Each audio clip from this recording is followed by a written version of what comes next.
राम कथा प्रारंभ होता है। सुनहु वीर हनुमान लय लय आसन बैठिए वीर वीर मलखान लखन सिया रामचंद्र शंकर हरि महा श्री राम। मैंने अपनी ओर से विनती की है परंतु वे अपनी ओर से कभी नहीं चूकेंगे। कौवे को बड़े ही प्रेम से पालिए परंतु वे क्या कभी मांस के त्यागी हो सकते हैं, अर्थात नहीं हो सकते हैं। जय श्री राम। अब मैं संत और असंत दोनों के चरणों की वंदना करता हूँ। दोनों ही दुख देने वाले हैं परंतु उनमें कुछ अंतर कहा गया है। वह अंतर यह है कि एक संत तो बिछुड़ते समय प्राण हर लेते हैं और दूसरे असंत मिलते हैं तब दारुण दुख देते हैं। अर्थात संतों का बिछुड़ना मरने के समान दुखदायी होता है और असंतों का मिलना, दोनों संत और असंत जगत में एक साथ पैदा होते हैं पर एक साथ पैदा होने वाले कमल और जोकड़ी तरह अनेक गुण अलग अलग होते हैं। कमल दर्शन और स्पर्श से सुख देता है किंतु जोक शरीर का स्पर्श पाते ही रक्त चूसने लगती है। साधु अमृत के समान मृत्यु रूपी संसार से उबारने वाला और असाधु मदिरा के समान मोह प्रमाद और जड़ता उत्पन्न करने वाला है। दोनों को उत्पन्न करने वाला जगत रूपी अगाध समुद्र एक ही है। शास्त्रों में समुद्र मंथन से ही अमृत और मदिरा दोनों की उत्पत्ति बताई गई है। श्री राम जय राम। सीताराम हनुमान सीताराम हनुमान सीताराम हनुमान सीताराम हनुमान सीताराम हनुमान सीताराम हनुमान। राम भले और बुरे अपनी अपनी करनी के अनुसार सुंदर यश और अपयश की संपत्ति पाते हैं। अमृत चंद्रमा गंगा जी और साधु एवं विष अग्नि कलयुग के पापों की नदी अर्थात कर्मनाशा और हिंसा करने वाले व्याधिन के गुण अवगुण सब कोई जानते हैं किंतु जो भी भाता है उसे वही अच्छा लगता है। श्री राम। भला भलाई ही ग्रहण करता है और नीच नीचता को ही ग्रहण करता है। अमृत की सराहना अमर करने में होती है और विष की मारने में। दुष्टों के पापों और अवगुणों की और साधुओं के गुणों की कथाएं श्री राम दोनों ही अपार अथाह या त्याग नहीं समुद्र हैं। इसी से कुछ गुण और दोषों का वर्णन किया गया है क्योंकि बिना पहचान उनका ग्रहण या त्याग नहीं हो सकता। भले बुरे सभी ब्रह्मा के पैदा किए हुए हैं पर गुण और दोषों को विचार कर वेदों ने उनको अलग अलग कर दिया है। वेद इतिहास और पुराण कहते हैं कि ब्रह्मा की यह सृष्टि गुण अवगुणों की सनी हुई है। अर्थात दुख सुख पाप पुण्य दिन रात साधु असाधु सुजाति कुजाति दानव देवता ऊंच नीच अमृत विष सुजीवन सुंदर जीवन मृत्यु माया ब्रह्मा जीव ईश्वर संपत्ति दरिद्रता रंक राजा काशी मगध गंगा कर्मनाशा मारवाड़ मालवा ब्राह्मण कसाई स्वर्ग नरक अनुराग वैराग ये सभी पदार्थ ब्रह्मा की सृष्टि में हैं। वेद शास्त्रों ने उनके गुणों दोषों का विभाग कर दिया है। विधाता ने इस जड़ चेतन विश्व को गुण दोषमयी रचा है किंतु संत रूपी हंस दोष रूपी जल को छोड़कर गुण रूपी दूध को ही ग्रहण करते हैं। विधाता जब इस प्रकार का हंस सा विवेक देते हैं तब दोषों को छोड़कर मन गुणों में श्री राम अनुरक्त होता है। काल स्वभाव और कर्म की प्रबलता से भले लोग साधु भी माया के बस में होकर कभी कभी भलाई से चूक जाते हैं। भगवान के भक्त जैसे उस चूक को सुधार लेते हैं और दुख दोषों को मिटाकर निर्मल यश देते हैं वैसे ही दुष्ट भी कभी कभी उत्तम संग पाकर भलाई करते हैं परंतु उनका कभी भंग ना होने वाला मलिन स्वभाव नहीं मिटता। श्री राम जय राम जय जय राम श्री राम जय राम जय जय राम। जो भेषधारी ठग है उन्हें भी अच्छा साधु का सा भेष बनाए देकर भेष के प्रताप से जगत पूजता है परंतु एक ना एक दिन वे चौड़े आ ही जाते हैं। अंततः उनका कपट नहीं निभता। जैसे काल नेमी रावण और राहु का हाल हुआ। श्री राम जय राम जय जय राम श्री राम जय राम जय जय राम। बुरा भेष बना लेने पर भी साधु का सम्मान ही होता है। जैसे जगत में जामवान और हनुमान जी का हुआ। बुरे संग से हानि और अच्छे संग से लाभ होता है। यह बात लोक और वेद में है और सभी लोग इसको जानते हैं। पवन के संग से धूल आकाश पर चढ़ जाती है और वही नीचे ही और बहने वाले जल के संग से कीचड़ में मिल जाती है। साधु के घर में तोता मैना राम राम सुमिरते हैं और असाधु के घर में तोता मैना गिन गिन कर गालियां देते हैं। सीताराम। हनुमान। कुसंग के कारण धुआं कालिख कहलाता है। वही धुआं सुसंग से सुंदर स्थायी होकर पुराण लिखने के काम में आता है। और वही धुआं जल अग्नि और पवन के संग से बादल होकर जगत को जीवन देने वाला बन जाता है। ग्रह, औषधि, जल, वायु और वस्त्र, ये सब ही कुसंग और सुसंग पाकर संसार में बुरे और भले पदार्थ हो जाते हैं। चतुर एवं विचारशील पुरुष ही इस बात को जान पाते हैं।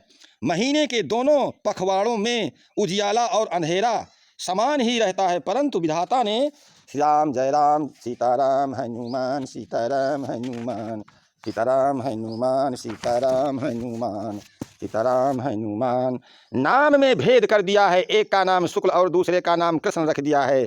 एक को चंद्रमा का बढ़ाने वाला और दूसरे को उसका घटाने वाला समझकर जगत ने एक को सुयश और दूसरे को अपयश दे दिया। जगत में जितने जड़ और चेतन जीव हैं, सबको राम में जानकर मैं उन सब के चरण कमलों की सदा दोनों हाथ जोड़कर वंदना करता हूँ। देवता, दैत्य, मानुष, नाग, पक्षी, प्रेत, पितर, गंधर्व, किन्नर और पिशाचर सबको प्रणाम करता हूँ।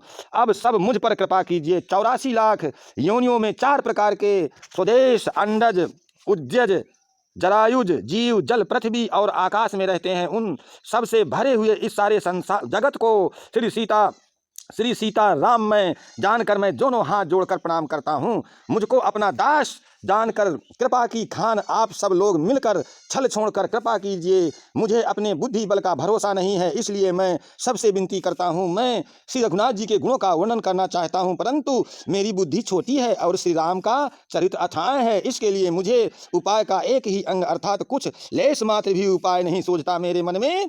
और बुद्धि कंगाल है किंतु मनोरथ राजा है। श्याम, मेरी बुद्धि तो अत्यंत नीची है और चाह बड़ी ऊंची है। चाह तो अमृत पाने की है, पर जगत में जुड़ती छाछ भी नहीं। सज्जन मेरी ढिठाई को क्षमा करेंगे और मेरे बाल वचनों को मन लगाकर प्रेम पूर्वक सुनेंगे। जैसे बालक जब तोतले वचन बोलता है तो उसके माता पिता उसे प्रसन्न मन से सुनते हैं, किंतु क्रूर, कुटिल और बुरे विचार वाले लोग जो दूसरों के दोषों को ही भूषण रूप से धारण किए रहते हैं, अर्थात जिन्हें पराये दोष ही प्यारे लगते हैं, हंसेंगे। रसीली हो या अत्यंत फीकी अपनी कविता किसे अच्छी नहीं लगती, किंतु जो दूसरों की रचना को सुनकर हर्षित होते हैं, ऐसे उत्तम पुरुष जगत में बहुत नहीं हैं। हे भाई, जगत में तालाबों और नदियों के समान मनुष्य ही अधिक हैं जो जल पाकर अपनी ही बाढ़ में बढ़ते हैं, अर्थात अपनी ही उन्नति से प्रसन्न होते हैं। समुद्र सा तो कोई एक बिरला ही सज्जन होता है जो चंद्रमा को पूर्ण देखकर दूसरों का उत्कृष्ट देखकर उमड़ पड़ता है। मेरा भाग्य छोटा है और इच्छा बहुत बड़ी है, परंतु मुझे एक विश्वास है कि इसे सुनकर सज्जन अभी सुख पाएंगे और दुष्ट हंसी उड़ाएंगे, किंतु दुष्टों के हंसने से मेरा हित ही होगा। मधुर कंठ वाली कोयल को कौवे तो कठोर ही कहा करते हैं, जैसे बगुले हंस को और मेढक पपीहे को हंसते हैं, वैसे ही मलिन मन वाले दुष्ट निर्मल वाणी से हंसते हैं। जो ना हो तो कविता के रसिक हैं और ना जिसका श्री राम के चरणों में प्रेम है, उनके लिए यह भी कविता सुखद हास्य रस का काम देगी। प्रथम तो यह भाषा की रचना है, दूसरे मेरी बुद्धि प्रभु पद प्रीति, दूसरे मेरी बुद्धि भोली है, इससे यह हंसने के योग्य ही है। हंसने में उन्हें कोई दोष नहीं है। जिन्हें ना तो प्रभु के चरणों में प्रेम है और ना अच्छी समझ ही है, उनको यह कथा सुनने में फीकी लगेगी। जिनकी श्री हरि भगवान विष्णु और श्री हर भगवान शिव के चरणों में प्रीति और जिनकी बुद्धि कुतर्क करने वाली नहीं है, जो श्री हरि हर के वेद की या ऊंच नीच की कल्पना नहीं करते, उन्हें श्री रघुनाथ जी की यह कथा मीठी लगेगी। श्री राम, सज्जन गण इस कथा को अपने जी में श्री राम की भक्ति से भूषित जानकर सुंदर वाणी सराहना। सीताराम हनुमान, सीताराम हनुमान, सीताराम हनुमान, सीताराम हनुमान, सीताराम हनुमान, सीताराम हनुमान, सीताराम हनुमान, सीताराम हनुमान। कहते हुए सुनेंगे, मैं ना तो कवि हूँ ना वाक्य रचना में ही कुशल हूँ। मैं तो सब कलाओं तथा सब विधाओं से रहित हूँ। नाना प्रकार के अक्षर, अर्थ और अलंकार, अनेक प्रकार की छंद रचना, भावों और रसों के अपार भेद और कविता की भांति भांति के गुण दोष हैं। इनमें से काव्य संबंधी एक ही बात का ज्ञान मुझ में नहीं है। यह मैं कोरे कागज पर लिखकर शपथ पूर्वक सत्य सत्य कहता हूँ। जय श्री राम। मेरी रचना सब गुणों से रहित है, इसमें बस जगत प्रसिद्ध एक गुण है, उसे विचार कर अच्छी बुद्धि वाले पुरुष जिनके निर्मल ज्ञान है इसको सुनेंगे। इसमें श्री रघुनाथ जी का उदार नाम है जो अत्यंत पवित्र है, वेद पुराणों का सार है, कल्याण का भवन है और अमंगलों को हरने वाला, जिसे पार्वती जी सहित भगवान शिव जी सदा जपा करते हैं। जो अच्छे कवि के द्वारा रची हुई बड़ी अनूठी कविता है, वह भी श्री राम नाम के बिना शोभा नहीं पाती। जैसे चंद्रमा के समान मुख वाली सुंदर स्त्री सब प्रकार से सुसज्जित होने पर भी वस्त्र के बिना शोभा नहीं देती, इसके विपरीत कुकवि की रची हुई सब गुणों से रहित कविता को भी राम के नाम एवं ऐश से अंकित जानकर बुद्धिमान लोग आदरपूर्वक कहते और सुनते हैं, क्योंकि संत जन भंवरे की भांति गुण ही को ग्रहण करने वाले होते हैं। यद्यपि मेरी इस रचना में कविता का एक भी रस नहीं है, तथापि इसमें श्री राम जी का प्रताप प्रकट है। मेरे मन में यही एक भरोसा है, भले संग से भला किसने बड़कपन नहीं पाया। धुआं भी अगर संग से सुसज्जित होकर अपने स्वाभाविक कड़वेपन को छोड़ देता है, मेरी कविता अवश्य भद्दी है, परंतु इसमें जगत का कल्याण करने वाली राम कथा रूपी उत्तम वस्तु का वर्णन किया गया है, इससे ये भी अच्छी ही समझी जाएगी।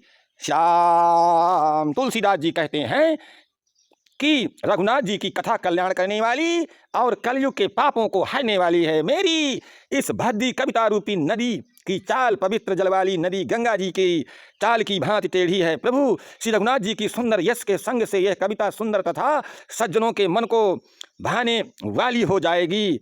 शमशान को अपवित्र राख भी श्री महादेव जी के अंग के संग से सुहावनी लगती है और स्मरण करते ही पवित्र करने वाली होती है।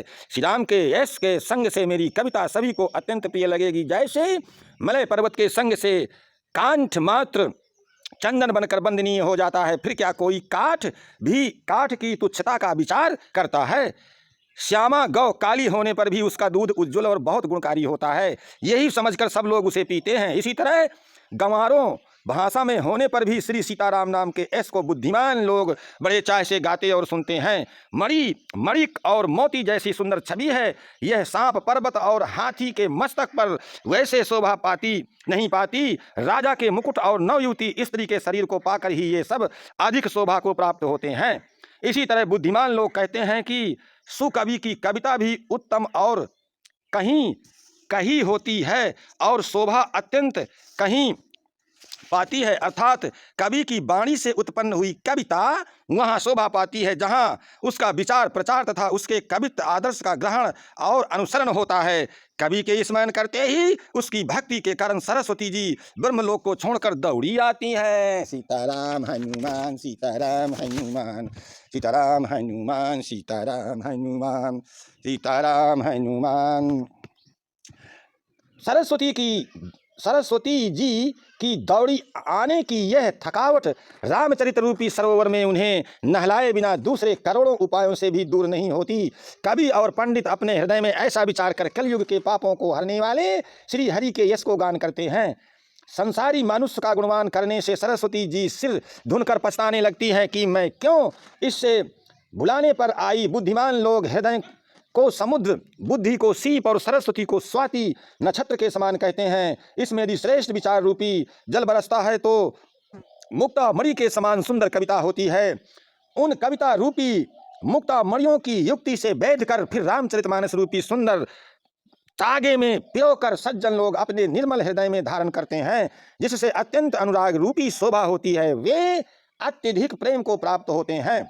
जो कराल कलयुग में जन्मे हैं, जिनकी करनी कौवे के समान है और भेष हंस का सा है, जो वेद मार्ग को छोड़कर कुमार्ग पर चलते हैं, जो कपटी मूर्ति और कलयुग के पापों के भाड़े हैं, जो श्री राम के भक्त कहलाकर लोगों को ठगते हैं, जो धन लोभ क्रोध और काम के गुलाम हैं, और जो धींगा धीगी करने वाले धर्मध्वजी धर्म की झूठी ध्वजा फहराने वाले दंभी और कपट के धंधों का बोझ ढोने वाले हैं। संसार के ऐसे लोगों में सबसे पहले मेरी गिनती है। यदि मैं अपने सब अवगुणों को कहने लगूं तो कथा बहुत बढ़ जाएगी और मैं पार नहीं पाऊंगा। इससे मैंने बहुत कम अवगुणों का वर्णन किया है। बुद्धिमान लोग थोड़े ही में समझ लेंगे। मेरी अनेकों प्रकार की विनती को समझकर कोई भी इस कथा को सुनकर दोष नहीं देगा। इतने पर भी जो शंका करेंगे वे तो मुझसे भी अधिक मूर्ख और बुद्धि के कंगाल हैं। बजरंगी सीताराम हनुमान, सीताराम हनुमान।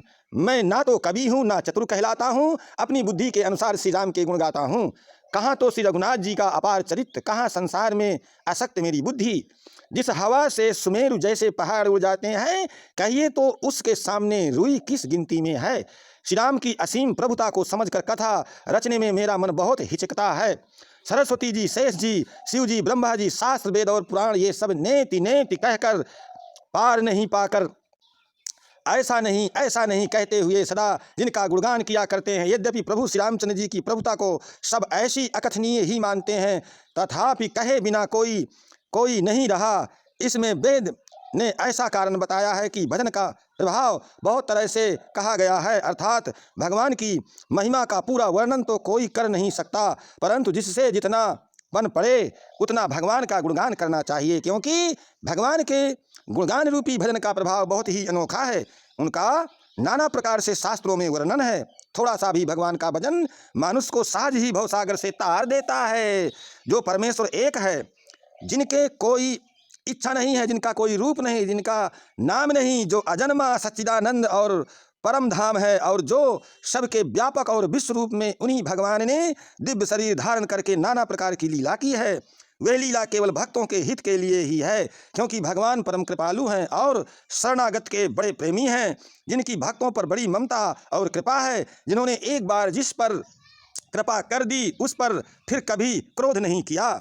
वे प्रभु श्री रघुनाथ जी गाई हुई वस्तु को फिर प्राप्त करने वाले गरीब निवाज दीन बंधु, सरल स्वभाव, सर्वशक्तिमान और सबके स्वामी, यही समझकर बुद्धिमान लोग उन श्री हरि का यश सीताराम हनुमान, सीताराम हनुमान, सीताराम हनुमान, सीताराम हनुमान, सीताराम हनुमान, सीताराम हनुमान वर्णन करके अपनी वाणी को पवित्र और उत्तम फल, मोक्ष और दुर्लभ भगवत प्रेम देने वाली बनाते हैं। उसी बल से महिमा का यथार्थ वर्णन नहीं है, परंतु महान फल देने वाला भजन समझकर भावक्त कृपा के बल पर ही मैं श्री रामचंद्र जी के चरणों में सिर नवाकर श्री रघुनाथ जी के गुणों की कथा कहूँगा। इसी विचार से वाल्मीकि, व्यास आदि मुनियों ने पहले श्री हरि की कीर्त गाई है।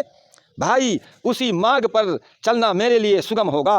श्री राम जो अत्यंत बड़ी श्रेष्ठ नदियाँ है, यदि राजा उन पर पुल बधा देता है तो अत्यंत छोटी चींटियां भी उस पर चढ़कर बिना ही परिश्रम के पार चली जाती हैं। इसी प्रकार मुनियों के वर्णन के सहारे मैं भी श्री राम चरित का वर्णन सहज ही कर सकूंगा। हर प्रकार मन को बल दिखला कर मैं श्री रघुनाथ जी की सुहावनी कथा की रचना करूंगा। व्यास आज के अनेकों श्रेष्ठ कवि हो गए, जिन्होंने बड़े आदर से श्री हरि का सुयश वर्णन किया है। मैं उन सब श्रेष्ठ कवियों के चरण कमलों में प्रणाम करता हूँ। वे मेरे सब मनोरथों को पूरा करें। कलियुग के भी उन कवियों को मैं प्रणाम करता हूँ, जिन्होंने श्री रघुनाथ जी के गुण समूहों का वर्णन किया है। जो बड़े बुद्धिमान प्राकृतिक कवि हैं, जिन्होंने भाषा में हरि चरित्र का वर्णन किया है। जो ऐसे कवि पहले हो चुके हैं, जो इस समय वर्तमान हैं और जो आगे होंगे, उन सबको सारा कपट त्याग कर मैं प्रणाम करता हूँ। आप सब प्रसन्न होकर यह वरदान दीजिए कि साधु समाज में मेरी कविता का सम्मान हो, क्योंकि बुद्धिमान लोग जिस कविता का आदर नहीं करते, मूर्ख कवि ही उसकी रचना का व्यर्थ परिश्रम करते हैं। श्री राम गोस्वामी तुलसीदास जी महाराज की जय। श्री राम। सीताराम हनुमान, सीताराम हनुमान, सीताराम हनुमान, सीताराम हनुमान, सीताराम हनुमान, सीताराम हनुमान, सीताराम हनुमान, सीताराम हनुमान। गीत दे श्री राम। सीताराम हनुमान, सीताराम हनुमान, सीताराम हनुमान, सीताराम हनुमान, सीताराम हनुमान, सीताराम हनुमान, सीताराम हनुमान, सीताराम हनुमान, सीताराम हनुमान, सीताराम हनुमान। कीर्ति, कविता और संपत्ति वही उत्तम है जो गंगा जी की तरह सबका हित करने वाली हो। श्री रामचंद्र जी की कीर्ति तो बड़ी सुंदर, सबका अत्यंत कल्याण करने वाली ही है, परंतु मेरी कविता भद्दी है। यह यह असमंजस है, अर्थात इन दोनों का मेल नहीं मिलता, इसी की मुझे चिंता है। परंतु हे कवियों, आपकी कृपा से यह बात भी मेरे लिए सुलभ हो सकती है।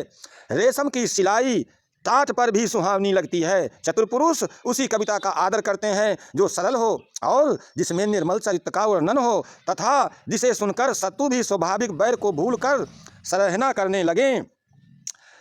ऐसी कविता बिना निर्मल बुद्धि के होती नहीं, और मेरी बुद्धि बल बहुत ही थोड़ा है, इसलिए बार बार निहोरा करता हूँ कि हे कवियों, आप कृपा करें जिससे मैं हरि यश का वर्णन कर सकूँ। कवि और पंडित गण, आप जो रामचरित रूपी मानसरोवर के सुंदर हंस हैं, मुझ बालक की विनती सुनकर और सुंदर रुचि देखकर मुझ पर कृपा करें। श्री राम, मैं उन वाल्मीकि मुनि के चरण कमलों की वंदना करता हूँ जिन्होंने रामायण की रचना की है, जो खर राक्षस सहित होने पर भी खर कठोर से विपरीत बड़ी कोमल और सुंदर है, तथा जो दूषण राक्षस सहित होने पर भी दूषण अर्थात दोष रहित है। मैं चारों वेदों की वंदना करता हूँ जो संसार समुद्र के पार होने के लिए जहाज के समान है, तथा जिन्हें रघुनाथ जी का निर्मल यश वर्णन करते स्वप्न में भी खेद थकावट नहीं होता।